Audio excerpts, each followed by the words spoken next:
Hello CSET students, how are you? Hope so you all are good and doing great at your home. Vanakkam everyone, Vanakkam. Okay, so with Vanakkam we are going to start with our lecture of budget. As हम लोगों ने budget शुरू कर दिया था उसमें काफी सारी बातें हम लोगों ने पढ़ ली थी। ठीक है, लास्ट लेक्चर में हम लोगों ने क्या क्या देखा एक बार छोटा सा रिवीजन करते हैं और उसके बाद हम लोग आगे बढ़ते हैं। लास्ट लेक्चर में हम लोगों ने देखा फाइनेंस बिल क्या होता है। फाइनेंस बिल को मनी बिल भी कहा जाता है और ये कहाँ डिफाइन किया है, आर्टिकल 110 ऑफ कॉन्स्टिट्यूशन, जहाँ पे अगर आपको टैक्स बदलना है, नया टैक्स लाना है, एग्जिस्टिंग को चेंज करना है और या फिर इधर आपको पुराने वाले को चलाना है तो इसके लिए बिल आप प्रेजेंट करते हो कहाँ, फाइनेंस बिल कहाँ प्रेजेंट करते हो, पार्लियामेंट में। और ये सिर्फ और सिर्फ लोकसभा में प्रेजेंट होगा और इसका अप्रूवल 75 डेज में आ जाना चाहिए और राज्यसभा इसमें सिर्फ रिकमेंडेशन दे सकता है। Very good. Contingency fund, urgency और अनफोर्सीन सिचुएशंस के लिए जो फंड हम लोग यूज करते हैं उसको हम कहते हैं कॉन्टिजेंसी फंड। ठीक है, इसमें पहला अप्रूवल प्रेसिडेंट का, दूसरा अप्रूवल पार्लियामेंट का। और इसमें इसमें जो आप फंड यूज करोगे, कॉन्टिजेंसी फंड जो आप यूज करोगे वो आपको वापस लौटाना पड़ेगा क्या बोलते हैं, कंसोलिडेटेड फंड यूज करके। ठीक है, पब्लिक अकाउंट मतलब यहाँ पे गवर्नमेंट बैंकर की पोजीशन पे होता है और पब्लिक अकाउंट में जो पैसा होता है वो गवर्नमेंट का नहीं होता, वो गवर्नमेंट को वापस लौटाना पड़ता है जिसका वो पैसा है। ठीक है, फॉर एग्जाम्पल आपका provident fund, small saving and so on. ठीक है, यहाँ पे पार्लियामेंट की अप्रूवल नहीं लगती। फिर अब अगर आपको प्रॉपरली अगर बजट बनाना है तो बजट देखो, बजट क्या है, it is a statement of revenue and expenditure. तो रेवेन्यू और एक्सपेंडिचर तो पहले आप लोगों को पता होना चाहिए ना। जब तक आपको रेवेन्यू और एक्सपेंडिचर ही नहीं समझेगा तो आप बजट कैसे बनाओगे। जब तक आपको रिसिप्ट्स और एक्सपेंडिचर ही नहीं समझेंगे, ठीक है, तब तक आप बजट कैसे बनाओगे। तो बजट बनाने के लिए ये आपको चीजें समझना बहुत आवश्यक है। समझ में आया? ठीक है, तो यहाँ पे रेवेन्यू को रिसिप्ट कहा गया है। व्हाट डिड आई से, यहाँ पे इनकम को रिसिप्ट कहा गया है। तो हम लोग रिसिप्ट एंड एक्सपेंडिचर की बात करेंगे। किसकी बात करेंगे? रिसिप्ट एंड एक्सपेंडिचर की बात करेंगे। ठीक है, ओके। तो कल हम लोगों ने देखा था, एक हम लोगों ने बेसिक मीनिंग देखा था रिसिप्ट एंड एक्सपेंडिचर का, जहाँ पे हम लोगों ने देखा था रेवेन्यू रिसिप्ट और रेवेन्यू एक्सपेंडिचर क्या होता है और कैपिटल रिसिप्ट, कैपिटल एक्सपेंडिचर और कैपिटल रिसिप्ट और कैपिटल एक्सपेंडिचर क्या होता है। एक्चुअली ये सब आपके बजट के क्या है, कंपोनेंट्स है। ये सब आपके बजट के क्या है, कंपोनेंट्स है। बजट मतलब क्या, statement of receipts and expenditure. लेकिन उसके लिए पहले आपको ये पता होना चाहिए कि रिसिप्ट और एक्सपेंडिचर क्या होता है। तो इसको हम बोलते हैं कंपोनेंट्स ऑफ एक्सपेंडिचर। तो हमने कुछ इस तरीके से चार्ट बना के देखे भी थे। Receipts and expenditure, revenue receipt, capital receipt, revenue expenditure, capital expenditure. तो जब कभी भी वर्ड रेवेन्यू यूज होगा दैट मीन्स वो रिकरिंग नेचर का है और जब कभी भी वर्ड कैपिटल यूज होगा दैट मीन्स वो नॉन रिकरिंग नेचर का है। समझ में आया? समझा यहाँ तक के सबको पता है what is receipts and expenditure right now? Okay, so with the help of this receipt and expenditure you can make your budget very clearly. ठीक है,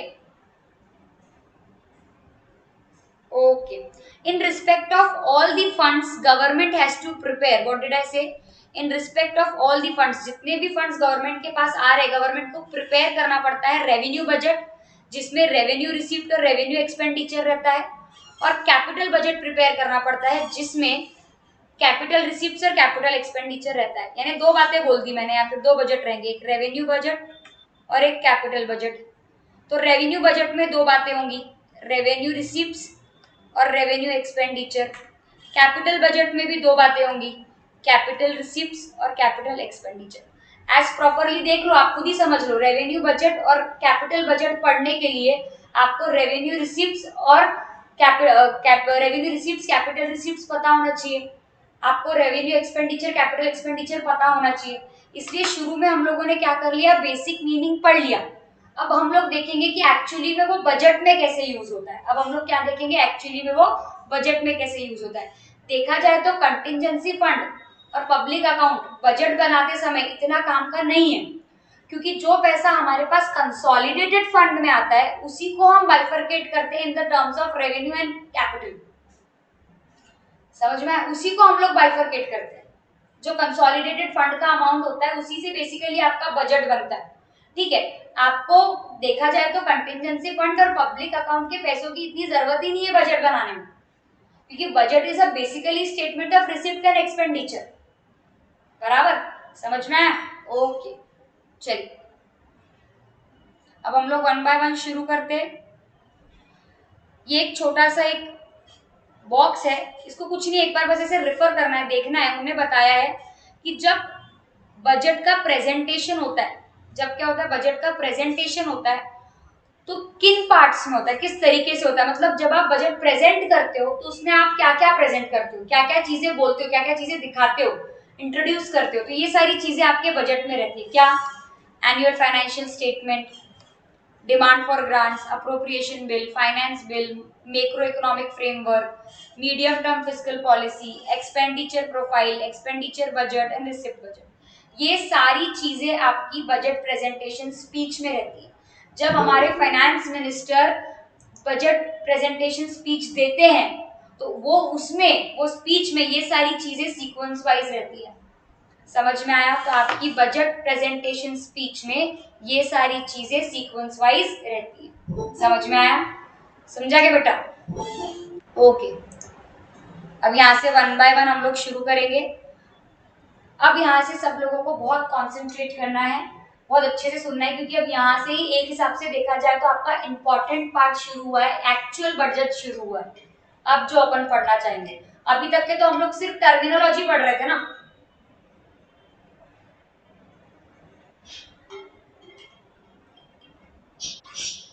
अभी तक के तो हम सिर्फ टर्मिनोलॉजी पढ़ रहे थे, लेकिन अब हम लोगों को बेसिकली पढ़ना है कि एक्चुअली में बजट्स क्या होते हैं और क्या है बजट में।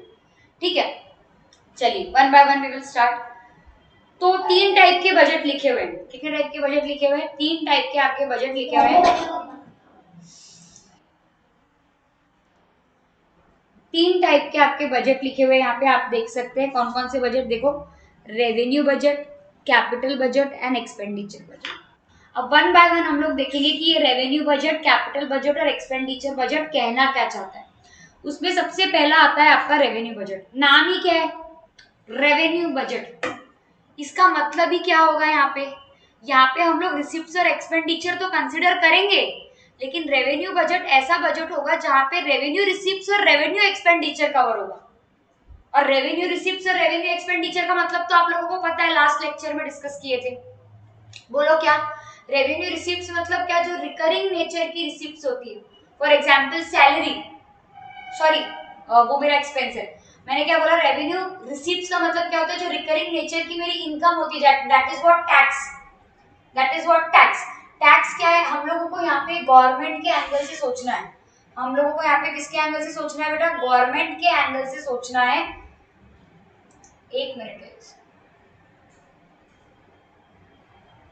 ओके, हम लोगों को यहाँ पे किसके एंगल से सोचना है बेटा? गवर्नमेंट के एंगल से सोचना है। और गवर्नमेंट के एंगल से सोचो, उसके लिए रेवेन्यू रिसिप्ट क्या होगी? टैक्स। रेवेन्यू रिसिप्ट मतलब क्या? जो रिकरिंग नेचर की इनकम है। रेवेन्यू रिसिप्ट मतलब क्या? जो रिकरिंग नेचर की इनकम है। तो रिकरिंग नेचर की इनकम गवर्नमेंट के लिए क्या है? टैक्स। जो उसको क्या मिलती है बेटा? जो उसको क्या मिलती है? रिकरिंग बेसिस पे मिलती है, क्योंकि टैक्स एक ऐसी चीज है जो पब्लिक को भरना ही पड़ेगा। और टैक्स गवर्नमेंट का क्या है बेटा? रिकरिंग नेचर का रिसिप्ट है। टैक्स गवर्नमेंट का क्या है? रिकरिंग नेचर का रिसिप्ट है। ठीक है, तो रेवेन्यू बजट में दो बातें कंसीडर की जाएंगी। बोलो क्या क्या? रेवेन्यू बजट में दो बातें कंसीडर करी जाएंगी, एक है आपका रेवेन्यू रिसिप्ट और दूसरा है आपका रेवेन्यू एक्सपेंडिचर। तो रिकरिंग नेचर की रिसिप्ट्स और रिकरिंग नेचर के खर्चे, ये आपके रेवेन्यू बजट में इंक्लूड किए जाएंगे। ठीक है, इफ द रेवेन्यू, अगर आपका revenue expense is more than that of receipts, it indicates there is a revenue deficit. Obvious सी बात है, अगर आपका एक्सपेंस ज्यादा है और इनकम कम है, इसका मतलब ही वो क्या इंडिकेट करेगा कि डेफिसिट है, यानी कमी है। अगर आपका इनकम, अगर आपके एक्सपेंस ज्यादा और इनकम कम, तो वो क्या इंडिकेट करेगा कि there is a revenue deficit. Revenue expenditure is for normal running of government departments and various services, interest payment, debt, subsidies, etc. हमारे जो नॉर्मल काम है उसके लिए हम लोग क्या बनाते हैं? रेवेन्यू बजट बनाते हैं। Revenue receipts are divided into two, tax and non tax. अब ये इंपॉर्टेंट है, देखो मैं आप लोगों को बताती हूँ, एक मिनट बस। वैसे ये आगे भी है और डिटेल में, लेकिन एक बार देख लो यहाँ पे। अब आपका जो ये रेवेन्यू बजट है, अभी ये लोग आपको सिर्फ इंट्रोडक्शन दे रहे हैं, रेवेन्यू बजट क्या है, कैपिटल बजट क्या है और एक्सपेंडिचर बजट क्या है। आगे इसके कंपोनेंट्स भी है, कंपोनेंट्स मतलब इसमें क्या क्या आता है, ठीक है। तो रेवेन्यू बजट में दो बातें देखनी, कितनी बातें देखनी है, दो। कितनी बातें देखनी है जल्दी बताओ, दो। क्या, रेवेन्यू रिसिप्ट,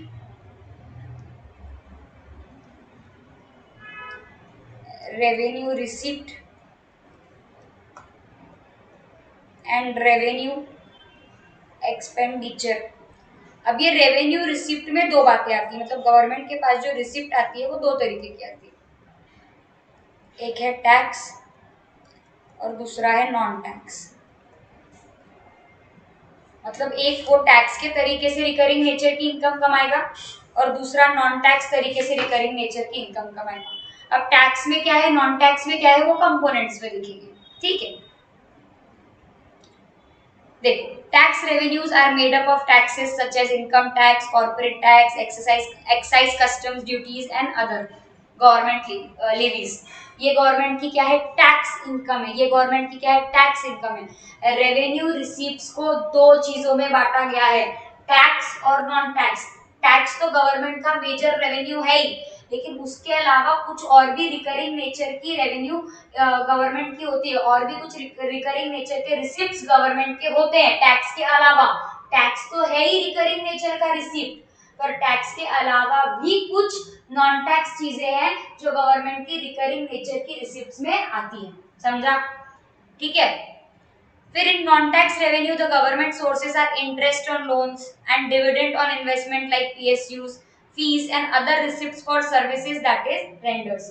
आगे डिटेल में एक्सप्लेनेशन बताऊंगी, यहाँ पे उन लोगों ने सिर्फ आप लोगों को शॉर्ट इंट्रोडक्शन दिया है कि भैया जब हम रेवेन्यू बजट की बात करते हैं तो रेवेन्यू बजट में दो बातें आती है, बोलो क्या, revenue receipt, revenue expenditure. Revenue receipt को दो पार्ट में बांटा गया है, टैक्स और नॉन टैक्स। समझ में आया क्या, ओके। और एक्सपेंडिचर, रेवेन्यू एक्सपेंडिचर तो सबको पता ही है। रेवेन्यू एक्सपेंडिचर मतलब क्या, जो रिकरिंग नेचर के खर्चे हैं, मेंटेनेंस वगैरह के खर्चे, ठीक है, वो सारे कैसे होते हैं, रिकरिंग नेचर के खर्चे होते हैं गवर्नमेंट के। सबसे बेस्ट एग्जांपल है सैलरी। सैलरी गवर्नमेंट का रिकरिंग नेचर का खर्चा है, जो गवर्नमेंट को हर महीने परफॉर्म करना ही पड़ेगा। गवर्नमेंट को भी तो सैलरी बांटनी पड़ती है ना राजा अपने एम्प्लॉइज को। समझ में आया क्या, ओके। रेवेन्यू बजट समझा सबको, रेवेन्यू बजट समझा सबको।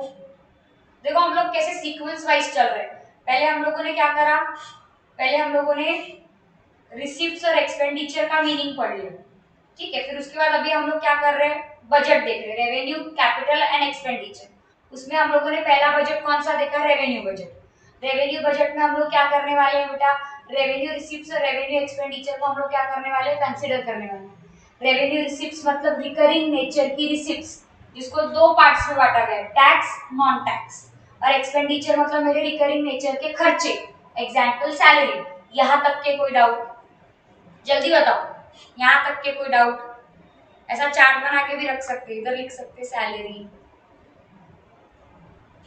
इधर लिख सकते इंटरेस्ट, फीस, यहाँ लिख सकते sales, excise,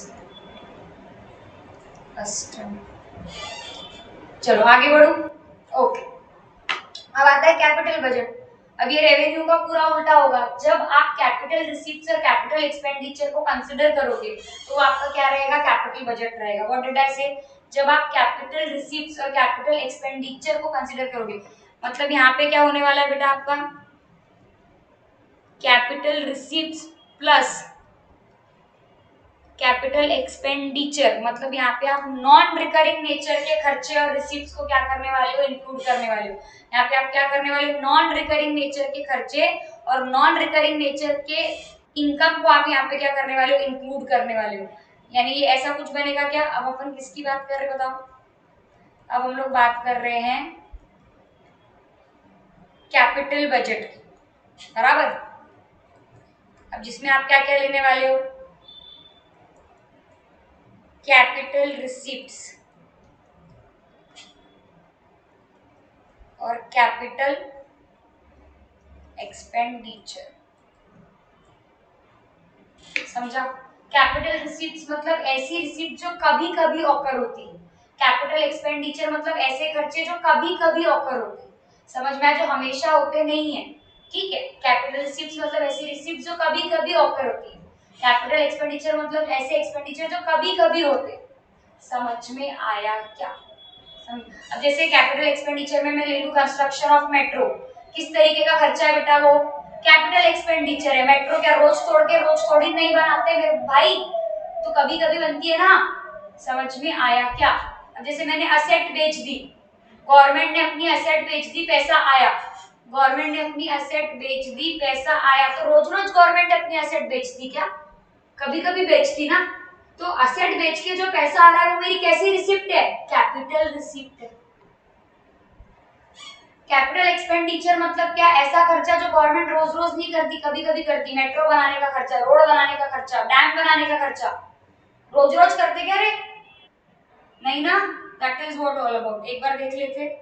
capital budget part of union budget has accounts for capital payment and capital receipts of the government, यानी that is what capital expenditure and capital receipts of the government. Capital receipts includes मतलब अब capital receipts में कौन कौन सी चीजें आती हैं? Loan from public and loan from RBI. आप मांगे तो लोन है ना, इसको रिसिप्ट क्यों बोल रहे हैं? पैसा आया ना, पैसा आया ना मतलब रिसिप्ट है। समझ में आया? Capital receipts are loan raised by government from public, which are called market loans, and borrowing by government from Reserve Bank of India and other parties through sale of treasury bill, loan received from foreign bodies and government, and recovery loan granted by central government to state and union territory। मतलब किसी भी तरीके से government अगर loan ले रही है, ठीक है, क्या बोला मैंने? गवर्नमेंट अगर लोन ले रही है तो वो क्या कहलाएगा बेटा? आपका कैपिटल रिसीप्ट कहलाएगा। चाहे आपने पब्लिक से लोन रेज किया हो, चाहे आपने किसी दूसरी गवर्नमेंट से लोन लिया हो, चाहे यूनियन ने स्टेट से लिया हो, स्टेट ने यूनियन से लिया हो, या आपने आरबीआई से लिया हो, इसको हम क्या कहेंगे? कैपिटल नेचर की रिसिप्ट कहेंगे। इसको हम क्या कहेंगे? कैपिटल नेचर की रिसिप्ट कहेंगे। And capital payment include expense incurred towards building long term assets and facilities like land, building machinery etc. In short, आपने जब पैसा लिया, लोन लिया, यानी लोन रोज रोज नहीं लेते, कभी कभी लेते, तो वो आपकी कैपिटल नेचर की रिसिप्ट है। और अगर आपने किसी लॉन्ग टर्म खर्चे के ऊपर खर्चा किया, लॉन्ग टर्म चीज के ऊपर खर्चा किया, जैसे building, machinery, metro, dam, road, किसी के भी ऊपर खर्चा किया, तो वो आपकी क्या है? कैपिटल एक्सपेंडिचर है। और लोन लेके आपके पास पैसा आया तो वो आपकी क्या है? कैपिटल रिसीप्ट है। और खर्चा किया तो क्या है? कैपिटल एक्सपेंडिचर है। सबसे बेस्ट तरीका याद रखने का recurring, non recurring. Got it? Okay. Last है आपका एक्सपेंडिचर बजट। एक्सपेंडिचर बजट मतलब क्या है? यहाँ पे आप एक्सपेंडिचर का क्या करते हो? एस्टिमेट लगाते हो। Estimated expenditure of the government during a given financial year. एक फाइनेंशियल ईयर का आप एक्सपेंडिचर का एस्टिमेट लगाते हो तो उसको हम क्या कहते हैं? एक्सपेंडिचर बजट कहते हैं। It shows the capital and revenue disbursement of various ministry departments and present in under plan and non plan things. यहाँ पे आप क्या करते हो बेटा? जितने भी तरीके के आपने कैपिटल या रेवेन्यू डिसबर्समेंट किए हैं मिनिस्ट्रीज या डिपार्टमेंट के ऊपर, भले वो नॉन प्लान हो या प्लान हो। नॉन प्लान मतलब ऐसे खर्चे जो अपने आप हो गए, अपने आप नहीं बोल सकते, मतलब कोई सिचुएशन अराइज हो गई और आपको करना पड़ा। अब जैसे कोविड में हम लोगों का खर्चा हो रहा है, तो पहले तो थोड़ी पता था कोविड आने वाला है, एक इनकेस बता रही। नॉन प्लान मतलब सडनली कोई सिचुएशन अराइज हो गई और आपको खर्चा करना पड़ा। प्लान खर्चे मतलब जो आपने ऑलरेडी प्लान करके रखे थे, जैसे मेट्रो का खर्चा। समझ में? डिसबर्समेंट मतलब it shows the capital and revenue disbursement, मतलब कहाँ कहाँ आपने खर्चा किया, किस किस चीज में आपने पैसा लगाया, ठीक है, अलग अलग मिनिस्ट्रीज और डिपार्टमेंट के ऊपर, ठीक है। It shows the capital and revenue disbursement of various ministries and department, मतलब मिनिस्ट्रीज एंड डिपार्टमेंट ने कहाँ कहाँ पे पैसा लगाया, कहाँ कहाँ पे पैसा डिस्बर्स किया, ठीक है, भले ही वो प्लान तरीके से किया हो या नॉन प्लान तरीके से किया हो, इसका आपको एक क्या देना पड़ेगा? एस्टिमेशन देना पड़ेगा। Expenditure budget provides analysis of various types of expenditure, अलग अलग तरीके के एक्सपेंडिचर का यहाँ पे आप प्रेजेंटेशन करते हो। Demand for grants of the central government is also a part of expenditure budget. Yes, क्योंकि डिमांड फॉर ग्रांट्स में हम लोग क्या लेते हैं? सारे एक्सपेंडिचर्स की लिस्ट ही लेते हैं जो हमने कंसोलिडेटेड फंड्स के जरिए बनाई है। बराबर। तो डिमांड फॉर ग्रांट्स भी आपका किसका पार्ट हो गया, एक्सपेंडिचर बजट का पार्ट हो गया, क्योंकि एक्सपेंडिचर बजट भी किसकी बात करता है बेटा, सारे खर्चे, ठीक है, सारे खर्चे जो डिसबर्स किए गए बाय मिनिस्ट्रीज एंड डिपार्टमेंट्स, भले ही वो नॉन प्लान हो या नॉन प्लान हो, वो आपको प्रेजेंट करना पड़ेगा with the help of expenditure budget, and demand for grants is also a part of expenditure budget. यहाँ तक के कोई डाउट, जल्दी बताओ, यहाँ तक के कोई doubt?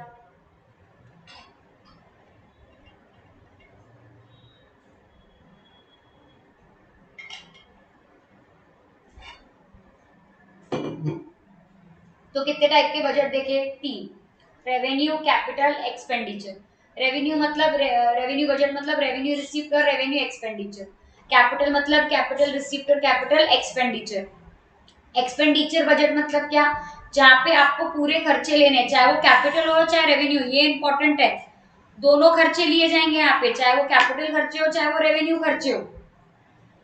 Disbursement of ministries and departments and it present plan and non plan, जो भी खर्चे किए हो, जो भी खर्चे किए हो मिनिस्ट्रीज और डिपार्टमेंट ने, जो भी खर्चे किए हो, चाहे वो प्लान चाहे वो नॉन प्लान हो, आपको वो प्रेजेंट करना पड़ेगा। डिमांड फॉर ग्रांट भी इसका क्या है, पार्ट है। समझ में आया? क्या मैं आगे बढ़ू? Okay, major components of revenue and capital budget. अब हम लोगों को ये देखना है कि एक्चुअली में रेवेन्यू और कैपिटल बजट में होता क्या क्या। अपन जो जब से बात कर रहे हैं ना, revenue receive, capital receive, revenue expenditure, capital expenditure, तो ये मैम इसमें होता क्या है, जब से तो आप सिर्फ नाम ले रहे हैं ना, इसमें एक्चुअली में है क्या। आपने जब बता दिया रेवेन्यू रिसीव में दो बातें, टैक्स और नॉन टैक्स, अरे तो कौन सा टैक्स, कौन सा नॉन टैक्स, कौन से खर्चे, कौन सी रिसीव, ये क्वेश्चन आता ना दिमाग में, तो वो सारी चीजें हम लोग यहाँ पे वन बाय वन पढ़ेंगे। उसमें सबसे पहले आता है आपका रेवेन्यू बजट। अब आप लोगों को पता तो है रेवेन्यू बजट में दो बातें होती, कितनी बातें होती, दो, बोलो क्या, एक आपकी रेवेन्यू रिसीप्ट और दूसरा आपका रेवेन्यू एक्सपेंडिचर, बराबर। तो गवर्नमेंट रिसीप्ट विच नाइदर क्रिएट असेट और नॉर रिड्यूस लाइबिलिटी, ये सबसे इंपॉर्टेंट लाइन है, इसको 4 बार अंडरलाइन कर लेना। क्या बोला हम लोगों ने, गवर्नमेंट रिसीप्ट्स विच नाइदर क्रिएट्स असेट और नॉर रिड्यूस लाइबिलिटी, मतलब ये जो रिसिप्ट्स होती है गवर्नमेंट की, उससे ना आपकी असेट बनने वाली है ना आपकी कोई लाइबिलिटी रिड्यूस होने वाली है, उसको हम क्या कहते हैं बेटा, गवर्नमेंट रिसिप्ट्स, रेवेन्यू रिसिप्ट्स, ठीक है, are called revenue receipt. Revenue receipts मतलब ऐसी रिसिप्ट्स जिससे ना आपकी कोई असेट बनने वाली है ना आपकी कोई लाइबिलिटी रिड्यूस होने वाली है। Essentially these are current income receipts for the government. ये हमारी क्या है, करंट इनकम है, ये हमारी क्या है, करंट इनकम है। कहाँ से बेटा, गवर्नमेंट। किसकी इनकम है बेटा, गवर्नमेंट। गवर्नमेंट को पब्लिक से, गवर्नमेंट को पब्लिक से जो करंट बेसिस पे इनकम मिलती है, डेली बेसिस पे, रिकरिंग बेसिस पे जो इनकम मिलती है, उसको हम कहते हैं रेवेन्यू रिसिप्ट्स, जो कि ना ही असेट क्रिएट करती है और ना ही लाइबिलिटी को रिड्यूस करती है, ठीक है। अब ये जो आपकी रेवेन्यू रिसिप्ट है, इसको फर्दर टैक्स और नॉन टैक्स रेवेन्यू में क्या किया गया है, बाइफरकेट किया गया, जो कि मैंने आपको बताया था। रेवेन्यू रिसिप्ट्स को दो पार्ट्स में बांटा गया है, एक टैक्स और दूसरा नॉन टैक्स। अब इधर देखो, मैं बताती हूँ आपको। अब रेवेन्यू रिसिप्ट्स को कितने पार्ट्स में बांटा गया है, दो, टैक्स और नॉन टैक्स। अब ये टैक्स को दो पार्ट्स में बांटा गया है, एक है आपका डायरेक्ट टैक्स और एक है आपका इनडायरेक्ट टैक्स। एक है आपका डायरेक्ट टैक्स और एक है आपका इनडायरेक्ट टैक्स। डायरेक्ट टैक्स मतलब क्या, जिसको लगा वो ही पे करेगा, मुझे चार्ज हुआ मैं ही पे करूंगी। सबसे बेस्ट एग्जांपल है डायरेक्ट टैक्स का इनकम टैक्स, मुझे लगा मैं ही पे करूंगी। समझ में आया, समझा? डायरेक्ट टैक्स मतलब का सबसे बेस्ट एग्जांपल क्या है, डायरेक्ट टैक्स का इनकम टैक्स। मैंने इनकम कमाई, मेरी इनकम पे टैक्स लग गया, मैं ही भरूंगी, तो ये डायरेक्ट टैक्स, ये भी गवर्नमेंट को जाता है। फिर कौन सा टैक्स आता है, इनडायरेक्ट टैक्स। इनडायरेक्ट टैक्स लगा किसी और पे कोई और करता है, GST best example, thank you Siddhi. लगा किसी और पे कोई और करता है, पहले भी बता चुकी हूँ। इनडायरेक्ट टैक्स हम नेशनल इनकम में जब पढ़े थे, लगा किसी और पे कोई और करता है, उसको हम क्या कहते हैं बेटा, इनडायरेक्ट टैक्स। सैलून गई, सर्विस मैंने ली, टैक्स मैंने भरा, टैक्स मेरे बिल में लग के आया, लेकिन मैंने टैक्स किसको दिया, सैलून वाले को। सैलून वाला किसको पे करेगा, गवर्नमेंट को पे करेगा। This is what all about indirect tax. समझा? समझा? अब आता है आपकी नॉन टैक्स इनकम। अब जो टैक्स के अलावा जो गवर्नमेंट को इनकम मिलती है उसको हम क्या कहते हैं? Non tax income. उसमें देखो जैसे अब मैंने गवर्नमेंट ने अलग अलग जगहों पे इन्वेस्टमेंट करके रखा हुआ, तो रिकरिंग बेसिस पे डिविडेंड मिलता है ना भाई, तो डिविडेंड नॉन टैक्स इनकम। फिर उसके बाद गवर्नमेंट इतनी सारी जो सर्विसेज पब्लिक को प्रोवाइड करता है उसके लिए गवर्नमेंट फीस चार्ज करता है, रजिस्ट्री फीस, ये फीस वो फीस, आप कोर्ट जाओ कुछ भी चीजें कराओ आपको फीस चार्ज होती है, तो ये भी तो गवर्नमेंट की इनकम ही हुई। गवर्नमेंट को इंटरेस्ट मिल रहा है, लोन दे के रखा है, इंटरेस्ट मिल रहा है, ये भी गवर्नमेंट की तो इनकम ही तो हुई, रिकरिंग नेचर की। समझ में आया? पेनल्टीज गवर्नमेंट की इनकम भी तो, जैसे हमने कोई रूल ब्रेक किया, कुछ तोड़ दिया, पेनल्टी किसको मिल रही? गवर्नमेंट को, ये भी तो गवर्नमेंट की इनकम ही तो हुई। समझ में? तो ये सारी आपकी क्या है? नॉन टैक्स तरीके की इनकम है। कौन सी इनकम है? नॉन टैक्स तरीके की इनकम है। एक चीज दिखाती हूँ आप लोगों को, एक मिनट।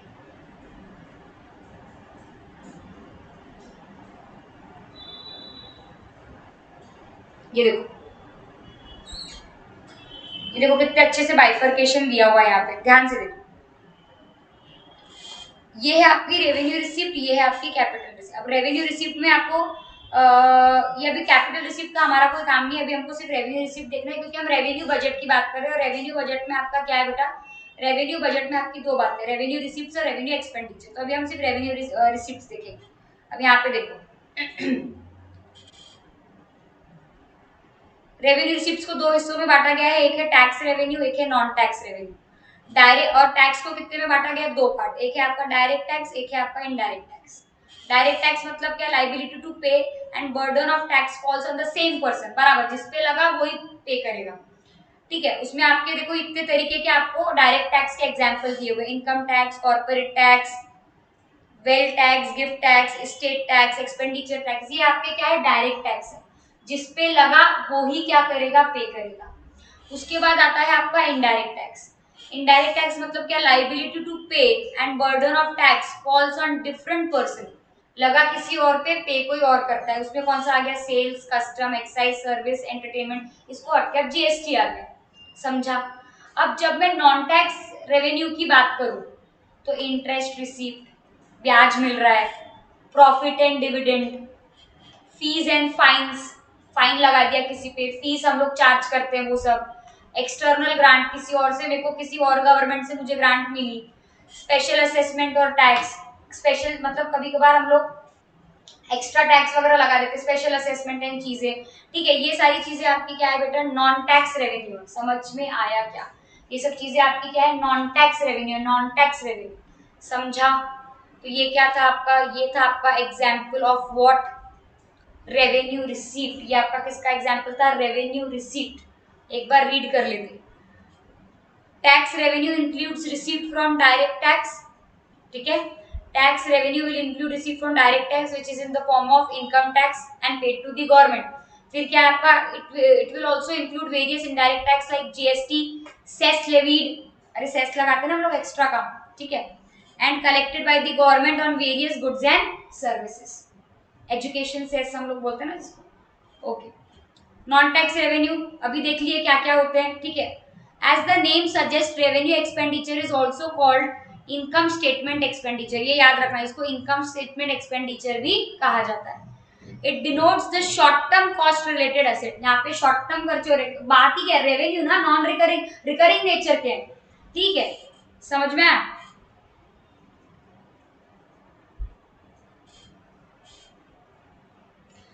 अब हम लोग किसकी बात करेंगे? रेवेन्यू एक्सपेंडिचर की बात करेंगे। और यहाँ पे जो रेवेन्यू एक्सपेंडिचर की हम लोग बात कर रहे हैं वो कैसे नेचर का है? रिकरिंग नेचर का है। और ये रेवेन्यू एक्सपेंडिचर से ना ही आपकी कोई असेट क्रिएट होगी, बराबर, और ना ही आपकी कोई लाइबिलिटी डिक्रीज होगी। देखते कैसे। For example, not create an asset for government. For example, payment of salary और pension at it does not create any asset. अगर आप किसी को सैलरी दे रहे हो तो आपको कोई असेट क्रिएट होगी क्या? सैलरी देना यानी आपका रेवेन्यू एक्सपेंडिचर है, लेकिन उससे क्या आपकी असेट क्रिएट हुई? नहीं। फिर उसके बाद, however amount spent on construction of metro is not revenue expenditure as it leads to creation of assets, that will be your capital expenditure. तुमने मेट्रो बनाने के ऊपर पैसा खर्चा किया, एक्सपेंडिचर है, कौन से नेचर का? कैपिटल नेचर का, लेकिन उससे तुम्हारी असेट भी बन रही है। लेकिन जब मैं रेवेन्यू एक्सपेंडिचर की बात कर रही हूँ और मैं सैलरी पे खर्चा कर रही हूँ तो उससे मेरी कोई असेट नहीं बन रही। यही वो लाइन का मीनिंग है कि जब हम लोग रेवेन्यू बजट की बात करते हैं और रेवेन्यू रिसीव्ड और रेवेन्यू एक्सपेंडिचर की बात करते हैं तो यहाँ पे कोई भी असेट का क्रिएशन नहीं होता और ना ही कोई लाइबिलिटी रिड्यूस होती है। सिंपल भाषा में अगर याद रखो तो रेवेन्यू बजट में असेट्स और लाइबिलिटी का कोई लेना देना नहीं है। क्या बोला मैंने? सिंपल भाषा में अगर याद करो तो रेवेन्यू बजट में असेट्स और लाइबिलिटी का कोई लेना देना नहीं है, उसमें कोई छेड़छाड़ नहीं होती। ठीक है। Revenue expenditure also must not decrease the liability. यहाँ पे आपकी कोई लाइबिलिटी भी डिक्रीज नहीं हो रही है। जैसे अगर आप कोई repayment of borrowing is not revenue expenditure, अगर आप कोई बोरोइंग को रीपे कर रहे हो, आपने कोई उधारी ली थी उसको अगर आप कोई रीपे कर रहे हो तो वो आपका रेवेन्यू एक्सपेंडिचर नहीं है, as it leads to reduction in the liability of the government. वो आपका कैपिटल एक्सपेंडिचर है। आपने बोरोइंग रीपे करी, आपका कैपिटल एक्सपेंडिचर है, रेवेन्यू एक्सपेंडिचर नहीं है। समझ में आया क्या? तो ना ही वो कोई एसेट को रिड्यूस नहीं कर रहा। इन डिफरेंस, और अब रेवेन्यू रिसीव्ड और रेवेन्यू एक्सपेंडिचर के बीच का जो डिफरेंस आता है उसको हम कहते हैं रेवेन्यू डेफिसिट। उसको हम क्या कहते हैं? Revenue deficit. रेवेन्यू डेफिसिट का मतलब ये नहीं होता कि आपको लॉस हुआ, ये वो बताता है कि कितना शॉर्टफॉल है आपके एक्सपेक्टेशंस का। गवर्नमेंट एक एक्सपेक्टेशंस रखती है और अगर आपको एक्सपेक्टेशंस तक नहीं पहुंच पाए that means there is a shortfall, तो उसको कहा जाता है रेवेन्यू डेफिसिट। और रेवेन्यू रिसीव्ड और रेवेन्यू एक्सपेंडिचर के डिफरेंस को क्या कहा जाता है बेटा? रेवेन्यू डेफिसिट कहा जाता है। यहाँ तक के समझा क्या? जल्दी बताओ, यहाँ तक के समझा क्या? Is it clear till here? हमने क्या पढ़ा? रेवेन्यू बजट के कंपोनेंट। रेवेन्यू बजट के कंपोनेंट में कितनी बातें? दो, revenue received, revenue expenditure. Revenue receipts को दो पार्ट्स में बांटा गया, टैक्स, नॉन टैक्स। टैक्स मतलब क्या? जो गवर्नमेंट को कमाई मिलती है with the help of tax. Okay, जो गवर्नमेंट लेवी करती है, तो टैक्स को दो पार्ट में बांटा गया, डायरेक्ट टैक्स, इनडायरेक्ट टैक्स। ठीक है। फिर उसके हमने बाद हम लोगों ने कौन सी इनकम देखी? Non tax income. फिर हमने क्या देखा? रेवेन्यू। फिर हमने देखा रेवेन्यू एक्सपेंडिचर, ऐसा एक्सपेंडिचर जो बार बार रिकर नहीं होता, ऐसा एक्सपेंडिचर जो बार बार रिकर होता है। ठीक है। और सबसे इंपॉर्टेंट बात जो यहाँ पे ध्यान में रखनी है कि रेवेन्यू बजट में असेट और लाइबिलिटी का क्रिएशन, ना तो कोई क्रिएशन होता ना तो कोई रिडक्शन होता। असेट और लाइबिलिटी से रेवेन्यू बजट का कोई लेना देना नहीं है, ना कोई क्रिएशन होगा ना कोई रिडक्शन होगा। Is it clear? Is it clear? अब कैपिटल बजट के कंपोनेंट्स को पढ़ूं कि नेक्स्ट लेक्चर में देखें? जल्दी बताओ, क्योंकि नेक्स्ट लेक्चर में फिर हमारा थोड़ा सा ही पार्ट बचता है तो हम लोग देख सकते हैं, अगले लेक्चर में पढ़ के हम लोग खत्म कर सकते हैं चैप्टर, क्योंकि नेक्स्ट लेक्चर के लिए हमारा वो छोटा सा पार्ट बचा है, वो फिस्कल डेफिसिट वाला। नहीं, अभी फिर वो बहुत लंबा हो जाएगा, अभी किया तो। एक काम करते हैं, अभी हम लोग यहाँ पे रुकते हैं, बहुत हैवी भी हो जाएगा। कल हम लोग वापस से क्या करेंगे? कंटिन्यू करेंगे विद कैपिटल बजट और उसके क्या बोलते हैं कंपोनेंट्स, और उसके बाद हम लोग लास्ट में देखेंगे फिस्कल डेफिसिट। तो मोस्ट प्रोबेबली नेक्स्ट लेक्चर में आपका ये चैप्टर खत्म हो जाएगा। एक बार क्विक रिवीजन कर लेते हैं। आज के लेक्चर में हम लोगों ने क्या पढ़ा? 3 बजट पढ़े, रेवेन्यू, कैपिटल, एक्सपेंडिचर। रेवेन्यू में क्या क्या होता है देखा, कैपिटल में क्या क्या होता है देखा, एक्सपेंडिचर में देखा कि जितने भी एक्सपेंडिचर आप कर रहे हो, रेवेन्यू कर रहे हो चाहे कैपिटल कर रहे हो, उन सबको आपको क्या करना पड़ेगा? इंक्लूड करके एक स्टेटमेंट फॉर्म में बताना पड़ेगा। ठीक है, उन सबको आपको इंक्लूड करके एक स्टेटमेंट फॉर्म में क्या करना पड़ेगा? बताना पड़ेगा। किसको बताना पड़ेगा? पार्लियामेंट को बताना पड़ेगा। ठीक है। और डिमांड फॉर ग्रांट्स भी एक्सपेंडिचर बजट का क्या है? पार्ट है। उसके बाद हम लोगों ने कंपोनेंट्स देखे, किसके कंपोनेंट्स देखे? रेवेन्यू बजट के। रेवेन्यू बजट में दो बातें, revenue receipts, revenue expenditure. Revenue receipt मतलब क्या? जो रिकरिंग नेचर की रिसिप्ट है, जिसमें दो बातें, टैक्स, नॉन टैक्स। टैक्स को दो पार्ट में डिवाइड किया, डायरेक्ट और इनडायरेक्ट। यहाँ तक के क्लियर है? मेरे ख्याल से तो लर्न भी हो जाना चाहिए आप लोगों को, इतनी बार बोल दिया मैंने। और नॉन टैक्स में क्या क्या आता है वो भी देख लिया, fees, grants, penalties, dividend, profit, ये सब आपका क्या है बेटा? Non tax. फिर उसके बाद हमने देखे रेवेन्यू एक्सपेंडिचर, तो इससे ना कोई असेट क्रिएट होती ना कोई लाइबिलिटी रिड्यूस होती। रेवेन्यू एक्सपेंडिचर का सबसे बेस्ट एग्जांपल सैलरी। समझा? एक minute. So we will stop for here today. ठीक है, कल हम लोग मिलेंगे कैपिटल बजट के साथ। कल हम लोग किसके साथ मिलेंगे? कैपिटल बजट के साथ हम लोग मिलेंगे और उसके कंपोनेंट्स पढ़ेंगे। ठीक है गाइस, तब तक के लिए आप लोग रिवाइज करिए, कोई भी डाउट होगा तो पूछिए। Okay okay guys.